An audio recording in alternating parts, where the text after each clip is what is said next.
Hey everybody, it's Amber here for Hope with Healing Our Past Experiences on Tune In Tuesday. And so just keeping it real, I have been on the road with about 70 teenagers for the last 5 days or so. I don't know, honestly, I've lost count, but here's what's on my heart tonight and where I wanted to speak to you and just keeping it real like we do every week. And so it's been on my heart for a while now to do a curriculum for tweens and teens that really focuses on prevention of sexual abuse and misuse and trauma, as well as how to have healthy relationships and setting healthy boundaries and bringing the science in on that when we talk about STDs and STIs and all those different things, because not only, mom saying or other things, but like understanding the why behind that, so how to have these boundaries, why you want to keep those boundaries, and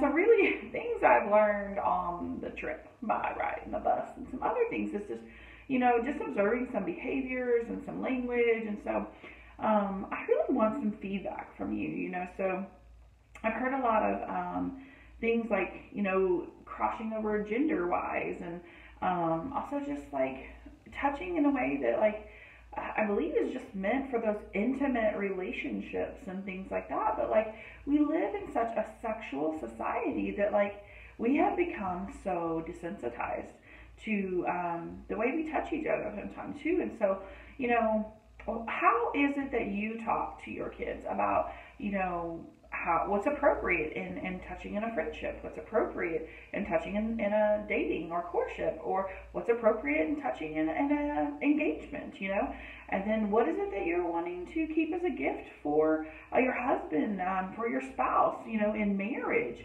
and all of those kind of things. And so just lots of thoughts going on in my head about how to approach that when creating a curriculum, because I don't want to just have something that would be relatable for small town people, because I promise, I'm from a small town. That's where we live at. But it needs to be relatable, that whether it would be small town teenagers or big city teenagers, that we're just keeping it, keeping the focus.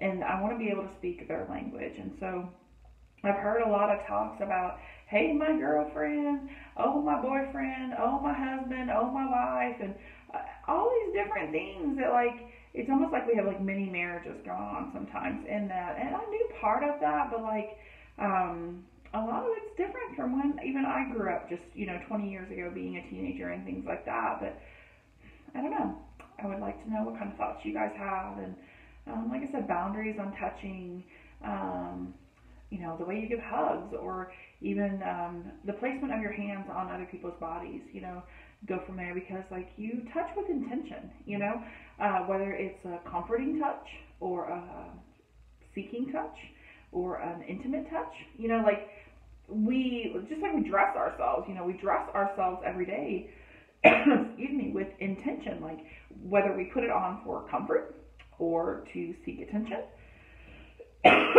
or to make ourselves feel beautiful, or a business look. We dress with intention, but we also touch with intention. And so how to discuss that? How are you discussing that? And I think that it does need discussed.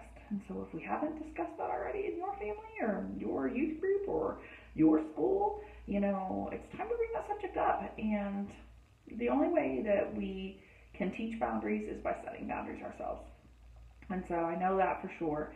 And we can't just set it and say it. We have to set it and do it. And so I appreciate those of you that most definitely are doing that. Oh my goodness. So, a few more days on the road with teenagers. I am loving it and enjoying it. Getting to hear hearts, getting to know them, and getting to invest in them. And so I appreciate that opportunity. And I appreciate you guys and your feedback. See y'all next week. Thanks.